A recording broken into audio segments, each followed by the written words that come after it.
This is Cashing Out on VSiN, the sports betting network.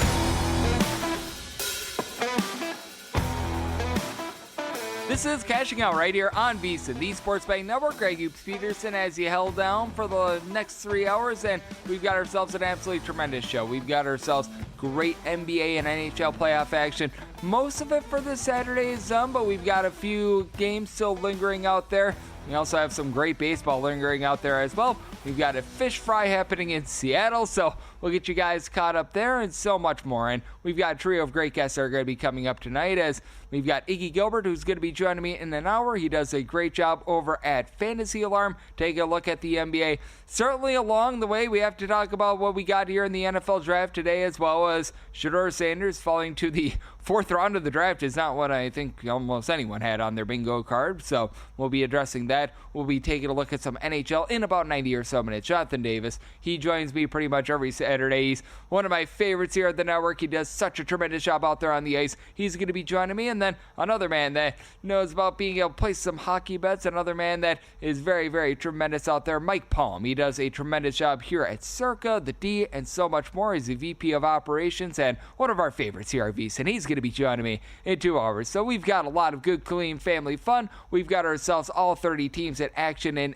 the Major League Baseball action for Sunday as well. So we're going to be breaking down that and so much more. But first things first, we do have ourselves a barn burner that's happening out there in the great state of California, as right now it is Warriors 90 and the Rockets 86. That game has 3 minutes and change remaining. So this one very much out there in the balance. And man, maybe this is just the way that I've been viewing the series, but my goodness, we have been seeing a whole lot of underwhelming action right now in the NBA playoffs, and I'd like to be able to dive in on some live betting myself with regards to the NBA playoffs. I still remember game number 1 being able to get a really nice plus price on the Golden State Warriors, and if you were taking a look at that sort of an angle, once again, you were able to get yourself a better number on the Golden State Warriors in game because they fall down in the first half. They didn't necessarily have that third quarter surge tonight. It's been more or less a fourth quarter, as here in the fourth quarter they've been outscoring the Rockets by a count of 23-15, and that's really been the way that they've been able to operate. If you're looking at that live number, by the way, Golden State Warriors currently 5.5 point live favorites, so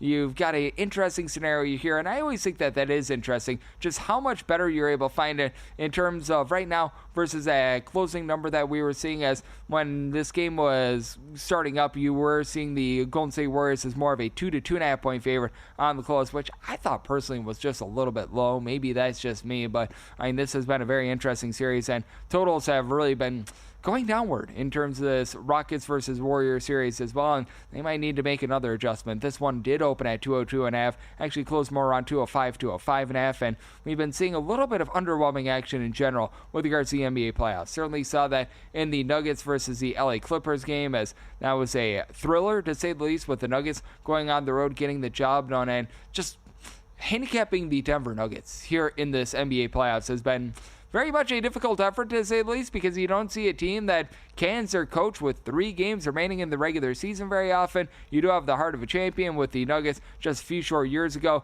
being able to win the title, but for the Clippers, even though they outscored the Nuggets 34-16 in the fourth quarter, the Nuggets do just enough to be able to fall rear end backwards into that victory, so that was a lot of fun. And for Nikola Jokic, I was thinking that he was probably going to need to have like a 30-point triple-double in this game. Didn't quite have a triple-double, but he did have 30+. He had 36 points, 21 rebounds, so that was very fascinating, to say the least. And then in terms of the battle for Ontario, this game did go final just a few minutes ago. The Senators, in a game that they horribly needed because this series would have been over had they lost. They do get it done by a count of 4-3. So if you are having a gentleman's sweep on your bingo card in terms of Maple Leafs versus Ottawa Senators, you've got yourself a shot at this one, as being able to put the biscuit in the basket in overtime was Jake Sanderson for the Ottawa Senators, his first year in the postseason. So that keeps them alive. And for the Maple Leafs, the good news is they should be able to win this series. Now, I say that knowing that the track record of the Maple Leafs in the postseason, not good.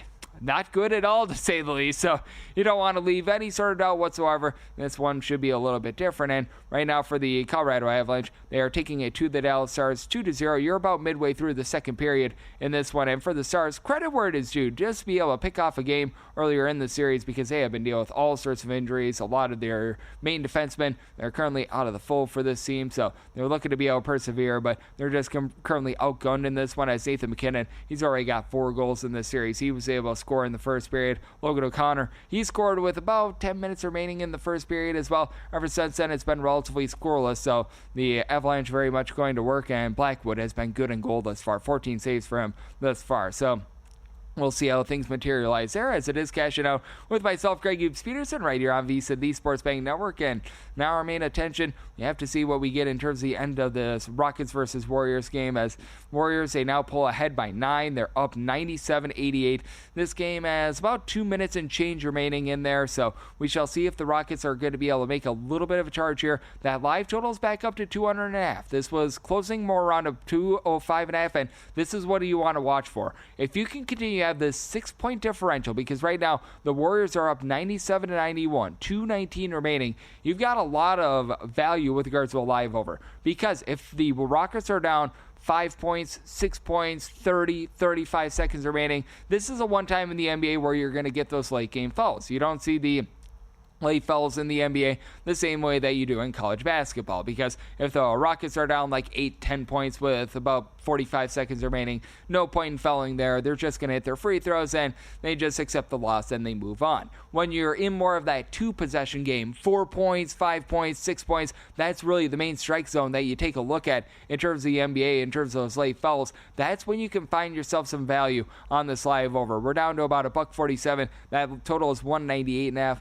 Personally, I have trepidation taking a look at an over in this spot, because you need a Rockets bucket pretty much on this possession. If you can get them to be able to cut this to, say, 99, 94, 99, 93, something like that, your live over is very, very lively. And if you don't get them to be able to get a bucket, they remain down 8. The Warriors then go up like 101-99, something like that. That's when it's kaput. And I think that that's so big to be taking a look at with regards to live betting right now. Now, if the juice was a little bit less out of whack, I would say that you'd have a little bit of value on the Warriors live at -7.5, but I would have to lay -154 to be able to do so. Again, you're betting numbers. You're not betting teams when it comes to all this. So I do think that that makes things a little bit more complicated. And for the Golden State Warriors, I did think that this was going to be one of the more difficult series if they were going to be able to make that surge in the postseason like a lot of people were thinking. But I mean, thus far for the team, it's been pretty rock solid for them. I recognize that Game 2 did not necessarily go their way, but I need to be able to split on the road. And I think that this is now all but one series under the tutelage of Steve Kerr that the Warriors have won at least one road postseason game, which is just absolutely incredible to say the least. And even in that loss, they were able to go 17 of 43 from 3, just a case where the Rockets caught a little bit more thunder with Jalen Green being able to supply 38 points in that one. But I do look at this series, and I mean, the Warriors, they are very firmly taking control at this point. About $1.35 remaining. They're looking to be able to hold on here, and right now they find themselves in very, very good shape. And just in terms of the entirety of the NBA postseason, I feel like we've got ourselves a few relatively solid series. Obviously, still the ones out east, there's not much you're going to do when you got teams that were trying to tank that end up making the postseason. Like for the Miami Heat, you thought that it was going to be a lost season when Jimmy Butler got traded away. Hey, they still find themselves in a series, and they just got lambasted today by the Cleveland Cavaliers, 124-87. And if you were taking a look at that closing total of 212.5, very, very significant what happened in the final few minutes in that one. So obviously, that was some good, clean family fun, but I mean, that's a team that deserved to be nowhere near the postseason. Now, I will give credit where it is due. The Grizzlies were able to actually give you a relatively solid effort against the OKC Thunder. The Thunder, they get the win, but they certainly don't get the cover. That was a 117-115 game, and for Scottie Pippen Jr. to go out there, give you 30 points when the team really needed it, you have to give a lot of credit where it is due, and they were playing very much shorthanded, the Memphis Grizzlies were, but this is one where that wraps up the entirety of the series. So the OKC Thunder, they get a little bit of rest. And for the OKC Thunder, I think that it is so interesting because this is a younger team. This isn't more of a like grizzled veteran team. Like, I'm someone from the great state of Wisconsin. I recognize that the Bucks are probably going to be bowing out here in the first round against the Indiana Pacers. It was a nice effort that they were able to put forth yesterday, but a team like the Milwaukee Bucks, the Denver Nuggets, who just won today against the Clippers, teams like this, they're going to benefit a little bit more from that extra rest than a team like the OKC Thunder, which I still find it to be absolutely maddening. The average age of the Oklahoma City Thunder starting five, pretty much on par with that of the Auburn Tigers, who made the Final Four, so that tells you that this thing is built to last as long as they can keep their guys in-house, and that just shows you what Shai Gilgeous-Alexander has been able to do for the Thunder as well. But that side of things is looking very, very clean, and I know that John Von Tobel has come onto this network, talked about how this is the OKC Thunder sort of invitational out west, and I don't disagree with him whatsoever. And I do think that it's going to be interesting to see which team is going to be able to match up with them best, because if I would think that a series between like the Warriors and the OKC Thunder, if we do end up getting it, it would be so intriguing to see, because you do have the young, spry Thunder who are playing basketball in a little bit of a different way, and what goes under the radar is just how great that defense has been against a Golden State Warriors team that they're having to play against a little bit more of a defense-oriented team in the Houston Rockets, and they're doing a good job of being able to beat the Rockets at their own game. For the Rockets, I do think that it's going to be very interesting to see what we get out of them moving forward, and you did see them give a pair of fouls here with about 90 seconds remaining, so right now you're standing in that game 99-91. That live money line is currently off the board right now. Live total has been pulled off as well. So if you were looking at late game fellows or not, you're currently not able to bet that, but live you're finding the Warriors at a -8.5, and you have to lay -130 there. So we'll take a look at the conclusion of that one. And we also have ourselves the LA Dodgers in a little bit of trouble as well. I've been focusing on the NBA playoffs, but you do have yourself a Dodgers team down 4-3 against the Pittsburgh Pirates in the 7th inning. That's obviously very intriguing. And if you've been looking for some good opportunities over the last few seasons, when you can get the Dodgers down a run, when they get into the bullpens, and the Pittsburgh Pirates bullpen, shock, surprise, surprise, I hate to inform you here, but they're not necessarily that good. That can oftentimes be a place where you're able to find some value. So we'll be taking a look at that and so much more on the flip side right here on Cashing Out with myself, Greg Hoops Peterson, right here on VSiN, the Sports Betting Network.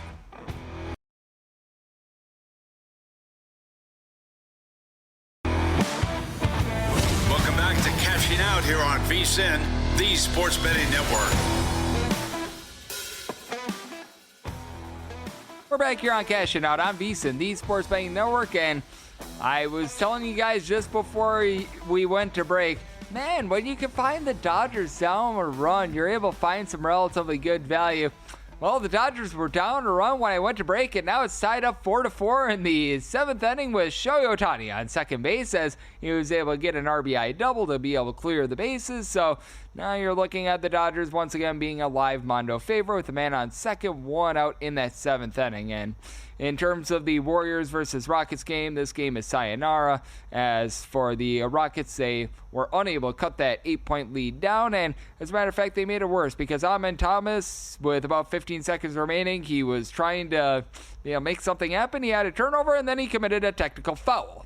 Not great to say the least. 102-93 with about 13 seconds remaining.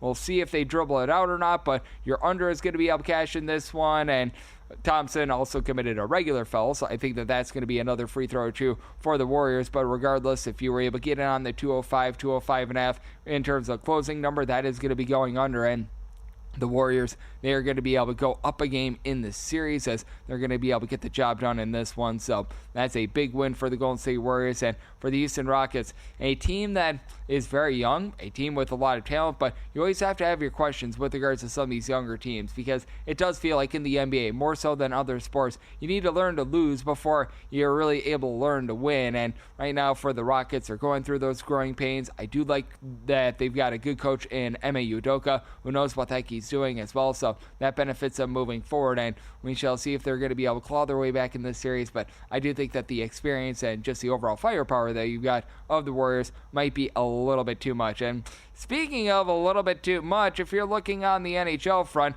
things have gotten a little bit quiet in terms of the game that we're seeing between the Avalanche and also the Dallas Stars, but you just got a biscuit going into the basket as the Avalanche, they're now up by a count of 3-0, and Gabriel Landeskog was able to get the goal. He gets his first of the postseason, and Landeskog, just a really good last name in general, so we like that here on this show. 3-0, the Avalanche are currently in the lead on the Dallas Stars, and this one is getting very much out of hand, and if you're looking to be able to bet this one live, it's pretty much just how many more goals do the Colorado Avalanche put in here, because this is a Dallas Stars team that's just getting lambast it in pretty much every facet of the game. I'm not going to sit here and call myself the Mona Lisa Vito of hockey or anything like that, but I just watch this and I know domination out there on the ice when I see it, and this is total domination right now. I mean, for the Dallas Stars, you really feel for these guys, too, because, I mean, they had such a good regular season, but they lost everyone towards the back half of the season, all these injuries, and maybe it's just me, but Jake Ottinger just seemed to come up just a little bit small in the postseason, so this is not great for them. The Avalanche, they're currently up by a count of 3-0, so that game is very much looking like it's going to be done and done away with. And then we've got ourselves a little bit of baseball that's going down right now as well.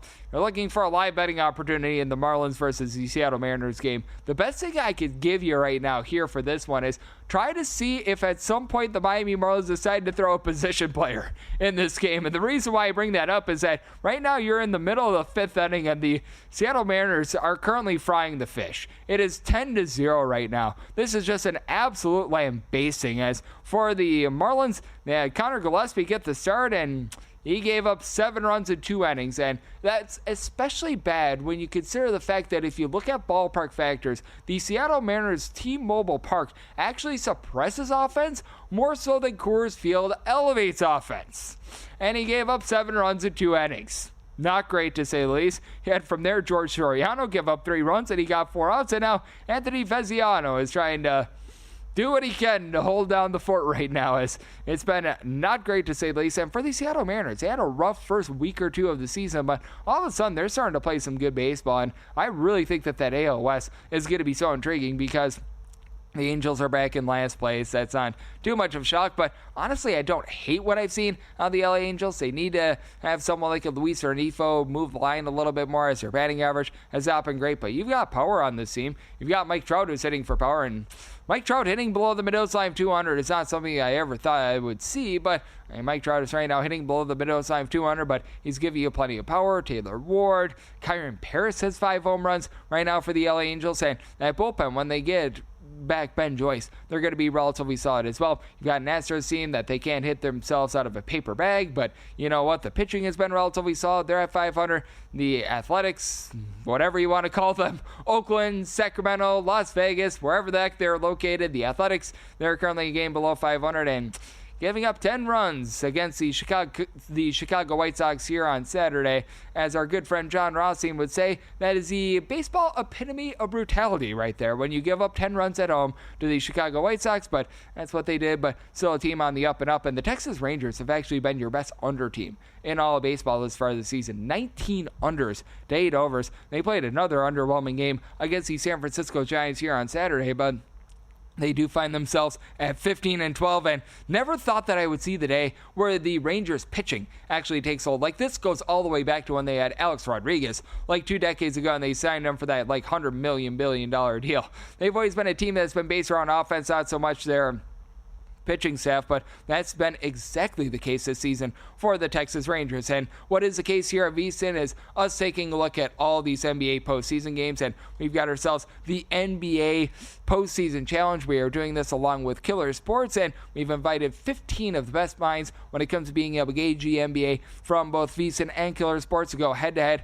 There's going to be 38 picks made by every single one of these handicappers, and it goes all the way through the NBA Finals. So this is going to give you, when it's all said and done, 570 picks for the entirety of the postseason. Picks are locked in 1 hour before the before tip of the first game each day. So that'll give you fresh insights and a guide for all of your bets for that day, and you're able to be following along every step of the way. And right now, if you get VSiN Pro access, you get everything that we do all the way through August 1st for just $59. Don't miss out on this playoff edge over at VSiN.com/subscribe. You're able to sign up for just $59 all the way through August 1st. And if you're looking at that Dodgers game I was alerting you about a little bit before, currently that is 4-4 going into the top of the 8th. The Dodgers did get men on first and third with an out. I'm pretty sure they grounded into a double play, which that's always unfortunate. And those are just some of the biggest rally killers that you get in all of baseball. And it was, Freddie Freeman grounded into a double play. So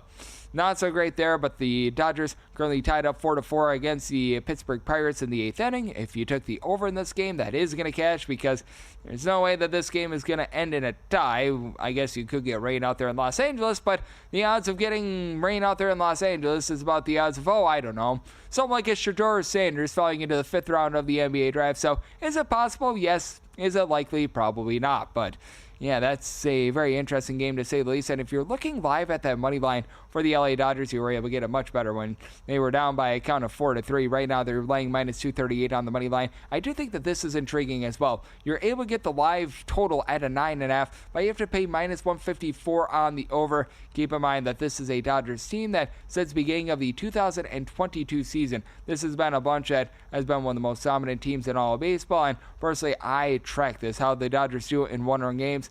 Thus far, they've been able to win, I believe now, 324 games since the beginning of the 2022 season, and all but 57 of them have been by multiple runs.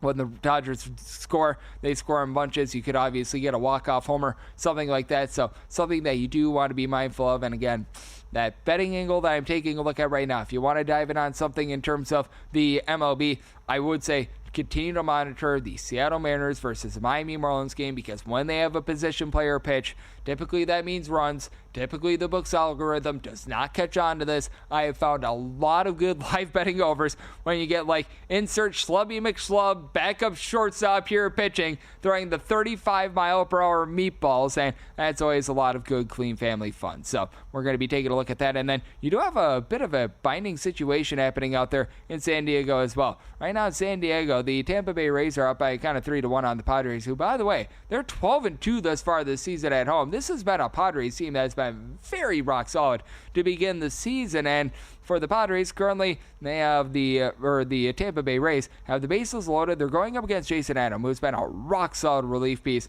over the last few seasons. Sub-2 ERA since the beginning of the 2024 campaign. And unfortunately for them, they've got Taylor Walls at the plate, and Taylor Walls, I believe, is hitting a good hearty .61 this season. So that's not so great for the Tampa Bay Rays. But that said, this has been a Rays team that, even though they entered in the night 12-14, they've just impressed me a little bit in the way that they played. You know that the bullpen is always going to be good with the Tampa Bay Rays, and I thought that this lineup was going to be terrible, to say the least, but guys like Junior Caminero, Jonathan Aranda, guys like this, they've been able to step up for the team. Yandy Diaz didn't even have necessarily the world's greatest start to the season. He's starting to pick it up, and the guy that they picked up last season in that Isaac Paredes deal with the Chicago Cubs, Christopher Morel, he was absolutely miserable in terms of getting on base last season. He's been able to give you a little bit of something as well, so that's something very much to watch out for. Now, if the Padres are able to wiggle their way out of this, Tampa Bay Rays probably going to be going to Pete Fairbanks here, so we're going to be taking note of that. But right now, that game is 3-1. That game is in the 9th inning as well, and I'll certainly be previewing a lot of baseball here tonight, as we do have all 30 teams in action on Sunday. But we do have to recap the NFL draft. We saw Shedeur Sanders fall to the 5th round. We saw Quinn Ewers get picked, so I'll give you guys my thoughts on that and so much more next, right here on Cashing Out on VSiN, the Sportsman.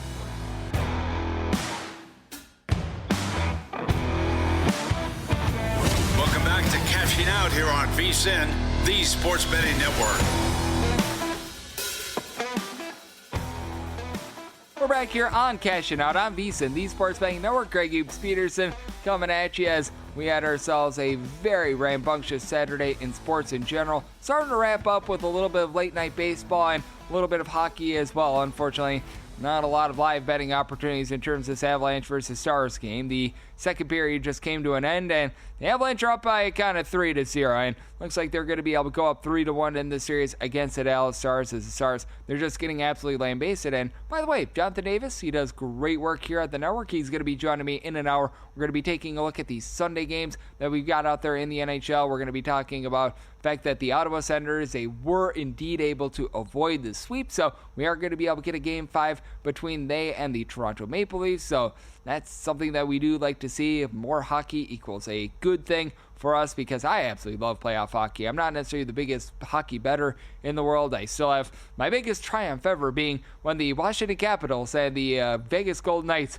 were going at it in the Stanley Cup final. I was able to find the Capitals series price at 2-1 after they went down 1-0 against the Golden Knights. They won 4 straight games, and the rest was history. And then I decided that I was going to be going out on top after that, but certainly Jonathan, he's always on top of things, and he's going to be joining me in about an hour. But that said, we have to recap what we all saw in the NFL draft, as first few picks in the first round were not necessarily a shocker, but it's very rare that you see a guy like Shedeur Sanders fall as far as he does. And I personally have some thoughts, because it's a very interesting sort of diatribe that you've got here with Shedeur Sanders. He does end up falling to the Cleveland Browns, who they're able to pick him up in the 5th round. And very interestingly, the Cleveland Browns passed on him like 57 times prior to this, and for the Cleveland Browns, they picked Dillon Gabriel in front of Shedeur Sanders, and they also got Shedeur Sanders. Like, that is not something that I saw coming. In the same draft, you had Dillon Gabriel and Shedeur Sanders go to the exact same team, and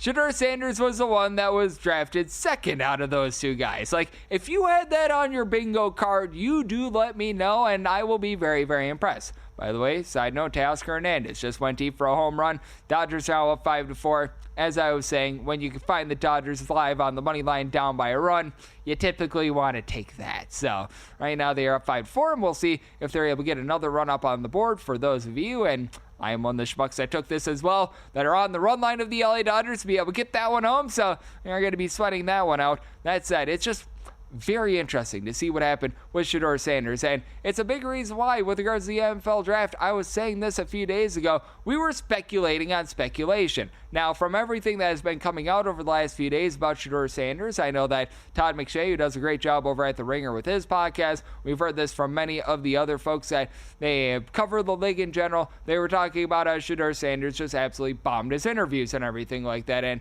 I am sure that that is true. Like, there is no ifs, ands, or buts about it. He talks about being legendary and everything like that. I don't necessarily know the slogans or everything like that. I'm not going to be doing that much of a deep dive on it, because, well, it is what it is. But that said, I don't necessarily doubt that, and there were rumors that there were many teams that just completely pulled him off the board because of his attitude, because of the way that he was handling himself, not necessarily the world's greatest. So there's that aspect of things as well. But that said, I take a look at things and I try to relate this to real life. Like, this is the ultimate job interview. This is pretty much where you're trying to pick a team. Like, you're going to do it in any sort of walk of life. Like, if you start up a restaurant, for example, you're going to need to hire on some cooks. You're going to need to hire on some servers and everything like that. If you can get, like, one of the best cooks out there. Like, we're not going to say that Shedeur Sanders is maybe the number one quarterback in this draft, because I think that that's very clearly Cam Moore. But if you also think that Dillon Gabriel, in terms of just the raw ability, is better than Shedeur Sanders, I'm not going to sit here and say that I watch 100 million billion hours of college football, but that, I would say, is a little bit of a reach as well, even though I recognize that for Shedeur Sanders, he did do a lot of dump-offs and everything like that. A north of 70% completion percentage is a north of 70% completion percentage. I know that there was obviously some concerns about him playing for really nobody other than his father. Like, you go all the way back to high school, he was his coordinator out there, and then obviously became his coach over at Jackson State, became his coach when he was over at Colorado. But still, I mean, this is a guy that had quite a bit of success. Did he perhaps push his offensive line under the bus a little bit when he was at Colorado? Yes. Was his Colorado offensive line really, really bad when he called him out? Also, yes. So you've got a lot that is going on here, but I do think that it's an interesting scenario now for the Cleveland Browns, because you were thinking that you were going to go wacko for Flacco in terms of him day number one being the starter, and now you're able to do so, but now you've got a lot of circus that is going on. You've got a very affordable contract in Shedeur Sanders, but at the same time, now you're going to have to deal with the Coach Prime stuff and everything like that. But I do believe this as well. With Deion Sanders, he's going to be very concerned about coaching up his own team as well. Like, we all talk about Deion Sanders and how he's sort of a diva and everything like that. Keep in mind, Deion Sanders was a part of the media just a few short years ago as well. I remember when he was working at NFL Network. I think that he is going to be somewhat respectful of the process. Like, we all recall what happened, because I think that the next most famous, shall we say, father-son tandem in terms of the father really getting in the way of things, you go back to LeVar Ball back in the day, with Lonzo Ball, with the other Ball. I think that it's LiAngelo Ball, the one that put out there the raps and everything like that, which some good high-quality music right there. But that said, you obviously have the Ball family right there, which that has now fallen by the wayside. So the Balls have now been able to just be their own men, for a little bit of a lack of a better term. But I do think that is going to be the case a little bit more with regards to Shedeur Sanders. I think that he's going to be allowed to be his own guy. I don't think that you're going to see a lot of interference, and I think that that's going to lend for some good value with the Browns. But we do have to talk about the slide here in a second. But first things first, if you want to talk about sliding prices right here, this one is going to be very much in your favor, because if you're looking to be able to book a stay over here at Circa, you're able to get a 2-night stay for $400, but you also get on top of that $100 in dining credit, $100 in beverage credit. So that takes pretty much $200 off right there, and you get your own day bed at Stadium Swim. I don't know how much that costs, but I think that I would probably pay $200 for that, so that pretty much covers everything right there. You get it all for $400. This is with the resort fees and the taxes included, and for those of you that have ever been to lovely Las Vegas, you know those resort fees, they suck. I will call it what it is. So there's that, and this is a limited time offer. The stay is good from May 26th through September 4th, so about 30 days from now, all the way into the beginning of the football season. Don't miss out. Lock in your all-in summer package now over at CircleLasVegas.com. That is CircleLasVegas.com. Again, $100 in dining credit, $100 in beverage credit, own day bed at Stadium Swim. You get it all for $400. So pretty much pays for itself with the bonuses right there. So that's a good package right there. And I do think that the Browns got a good package as well with being able to draft Shedeur Sanders where they did. Because, like, if I were starting up a team right now, if I were, like, in some sort of a normal walk of life, if I could get, like, let's say that I'm doing IT, because my dad, congratulations to him, he announced that he's going to be retiring in a few months, and I feel good for him, a hardworking man right there, and he helped make me the person that I was, but he works in IT, so we're going to utilize his example right there. If I'm building a team of folks that work in IT, if I'm looking to be able to build the best team in general, we have someone in the building that is really, really intelligent. They know what the heck they're doing. They have a track record of success, but they completely bombed the interview. What would you do with that? Perhaps you're going to be taking some of the people that are going to be a bit more, shall we say, team-friendly, and perhaps they might be a half a notch below that person that is really, really good, but you know that they're going to work well together. You're going to be able to take those guys first. I think that is very true, but at the same time, the talent is just so great that for him to fall to the 5th round, even if the rumors are true that he completely bombed all these interviews, we all know that with Deion Sanders, he was trying to have things be maneuvered for his son. If there was a bad situation, he was apparently going to try to pull him out, and I do think that he went a little bit back on that as well, but you knew that there was going to be a lot of circus there. I do think that in the end, though, the Cleveland Browns, they got themselves a nice pick in round number 5, albeit I wouldn't have drafted Dillon Gabriel in round number 3, and that just says what the NFL was thinking of Shedeur Sanders. Like, again, I wish I could put it any other way, but I don't think that you could put it any more simply. The fact that the Cleveland Browns, who drafted Shedeur Sanders, drafted Dillon Gabriel before Shedeur Sanders, tells you exactly what all these teams were thinking about them, and that's the difficulty in terms of plotting out the NFL draft, because we heard Mel Kiper, if I'm going to call it what it is. I tweeted this out, and I'll call it right now. If you can find someone in your life that loves you the way that Mel Kiper Jr. was loving on Shedeur Sanders over the last 48 or so hours, you have won at the game of life right there. So try to find someone like that, because, man, that was quite a bit, to say the least. And, I do think that with regards to this entire ordeal, yeah, you do have yourself a guy that I think is going to be able to be a guy that's going to be able to step in. He's got a lot of talent, and to be able to get him in the 5th round is pretty solid, in my opinion, for the Cleveland Browns. Oh, by the way, you were able to stockpile a lot of picks by trading out of the other man from Colorado in Travis Hunter, who went number 2 overall. So I do honestly think that they're pretty much set for success there. Question is, how much of a circus is going to be coming with that? And in terms of the Cleveland Browns, going to be a very, very interesting year for them, because they had to have convinced Myles Garrett of something with regards to quarterback position. I'm pretty sure it wasn't Shedeur Sanders in round number 5. I don't think that Myles Garrett would have believed them if they said that they were going to be drafting Shedeur Sanders in round number 5, but there does seem to be a little bit of a plan in place, and we shall see what is going to be happening moving forward, as a lot of teams were able to improve with regards to the draft. Some teams disimprove, but what is improving is the fact that we've got all 30 teams in Major League Baseball going down on Sunday. We'll tie a bow around these late games here on Saturday, and then start turning forward to Sunday right here on Cashing Out on VSiN, the Sports Betting Network.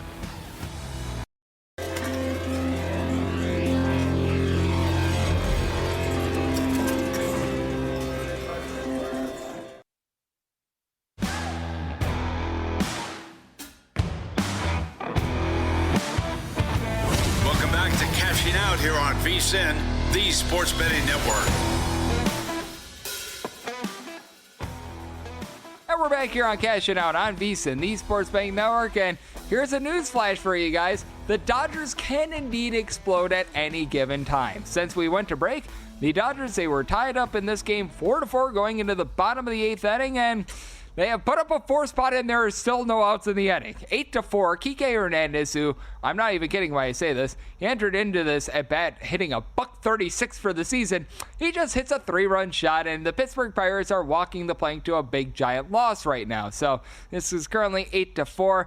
I was telling you just before the first break in this hour, you know what? When you're able to get the Dodgers down a run live, that's usually some pretty solid value, and right now that's turning out to be true because I do not think that the Pittsburgh Pirates are going to be putting up a 4 spot here in the 9th inning. And for the Pittsburgh Pirates, man, not great for Colin Holderman. He did not live up to his name. Colin Holderman got 0 outs and he gave up 3 runs. He held absolutely nothing, except if you were holding a Dodgers run line, well, he was able to hold on to faith for you. So that's interesting to say the least. And for the LA Dodgers, man, just an absolutely incredible team that they just seem to always win these games by multiple runs. Again, north of 81% of their wins since the beginning of the 2022 season have come by multiple runs, so always something that you want to take a look at rather than laying those big, giant, chalky money lines with regards to them. And then one other thing that I'm taking a look at, this game is now in the top of the 7th inning. The Mariners have been able to put another run up on the board, 11-0.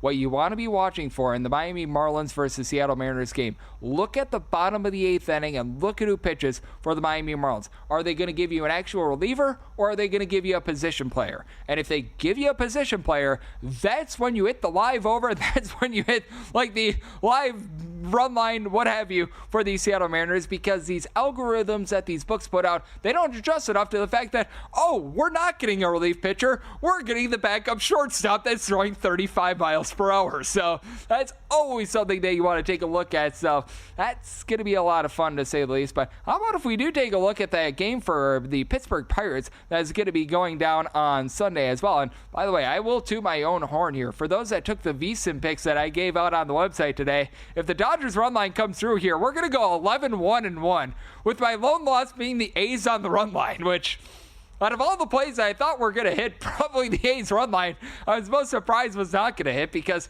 they lost that game by 7 runs. They gave up 10 runs at home to the Chicago White Sox, so must have been to make good that everything else, it seems like, is going to cash there, and that's what we like to see. But right now, if you're taking a look at this game for Sunday between the Pirates and the LA Dodgers, obviously you've got a spent Pirates bullpen, but Bailey Falter looking to not live up to his name for the Pirates going up against Tyler Glasnow. Right now, the Dodgers are as low as a minus $3 favorite, as high as a minus 320. If you're looking to lay that run half, you're going to be finding it at about minus 155.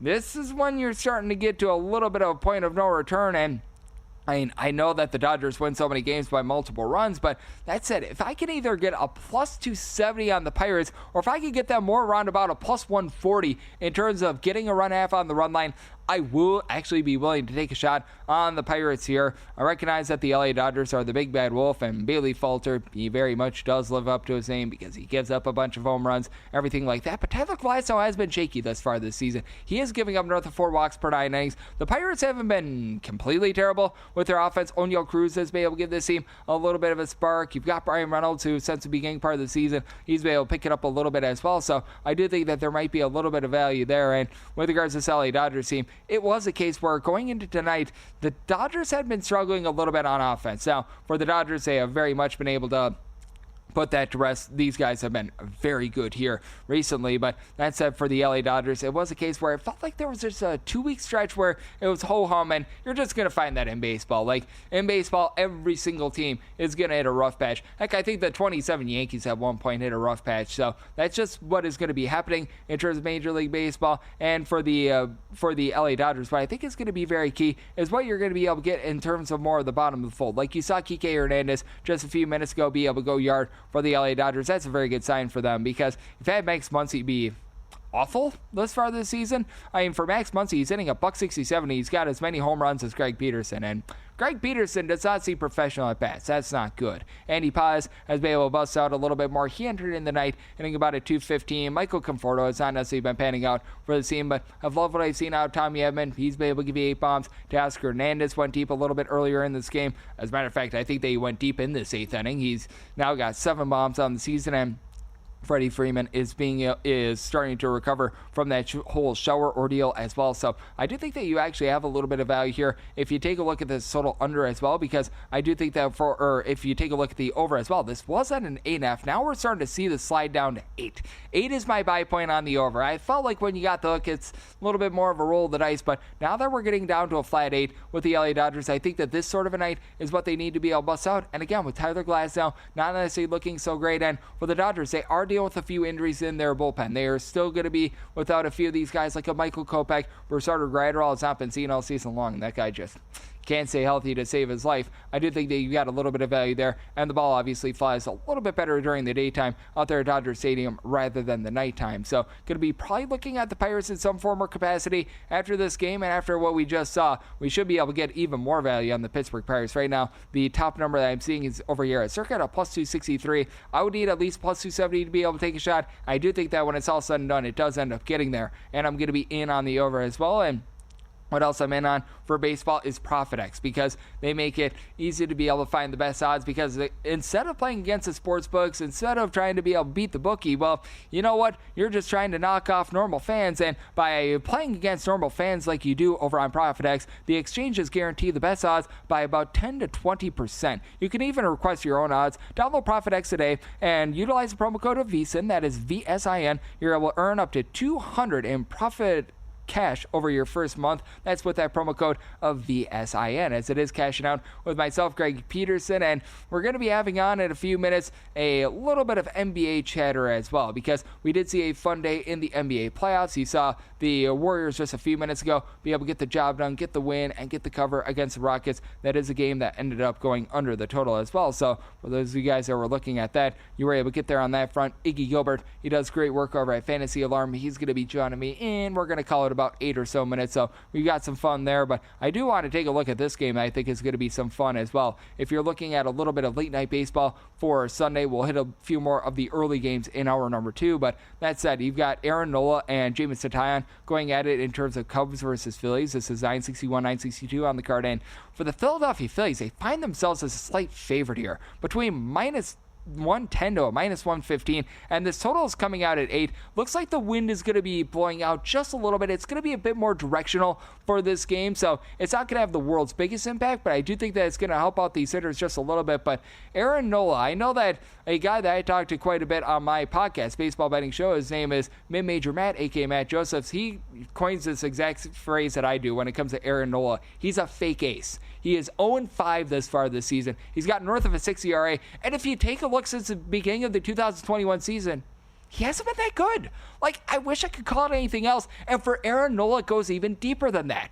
Aaron Nola has an ERA for his entire career. This dates back north of 10 years. That's darn near a point higher when he's on the road rather than at home, despite the fact that his home runs per 9 rate is actually lower when he's away from home rather than at home. He just doesn't perform the same way when he's outside of Philadelphia. You've got a Chicago Cubs team that is averaging north of 6 runs per contest. They are number 1 in all baseball with that regard. Boy, oh boy, do the Astros wish that they had Kyle Tucker right now, because he's been tearing it up for the Chicago Cubs. You've had, say, Suzuki give you some good production. Heck, these guys at the bottom of the fold, like Pete Crow Armstrong, Miguel Amaya, they're doing a nice job moving the line for this team. And when it comes to the Chicago Cubs, the biggest trepidation that you do have is the bullpen. They're actually pretty rock solid when it came to the back half of the season last year, but these guys like Porter Hodge and guys like that, they were able to step up. They've been a little bit rough. You've been dealing with some injuries to the likes of Nate Pearson. I know that you've got a little bit of an injury right now to Ryan Presley, so a little bit of trepidation there. And for Jameis Taillon, if you look at the raw ERA, it is north of a 4.5 this season. That said, if you look at his last 4 starts, he's been significantly better, giving up 3 earned runs or fewer in every one of those last 4 starts. So that's been pretty rock solid for the Philadelphia Phillies. They're starting to have guys like Alec Boehm and company that started out the year relatively rough, be able to round into form. Still could use a little bit more of JT Realmuto, but I do like what I'm seeing there, and that's a big reason why I do think that this 8 is a little bit too low. Again, the conditions aren't like blowing in or anything like that, which I find it to be very weird that you've got a total of 8, because I think that it's a little bit more of a sign of respect rather than anything else for Aaron Nola. I just have found this. He just feels like he's one of the most mispriced pitchers in all of baseball as of right now. A lot of people think, oh, Aaron Nola, all-star, everything like that. Not necessarily pitching like that. And for the Philadelphia Phillies, this has been a suspect bullpen, to say the least, as far this season. Ryan Kerkering has had his issues as far this season. They had to use up Matt Strahm yesterday. He and Jose Alvarado have really been the lone two, shall we say, reliable pieces with the likes of Jose Ruiz and company, not necessarily giving you some good innings there. So being able to get the Cubs at plus money, I'm going to be willing to take a shot on that on the money line, and I did write that one up for the VSiN website. And then with regards to a total of 8, was not able to write that one up because that just came out a few minutes ago. Going to be in on the over as well. Now what we're in on next is taking a look at some NBA postseason action. We're going to have Iggy Gilbert, who does great work over at Fantasy Alarm, joining me next right here on Cashing Out on VSiN, the Sports Betting Network.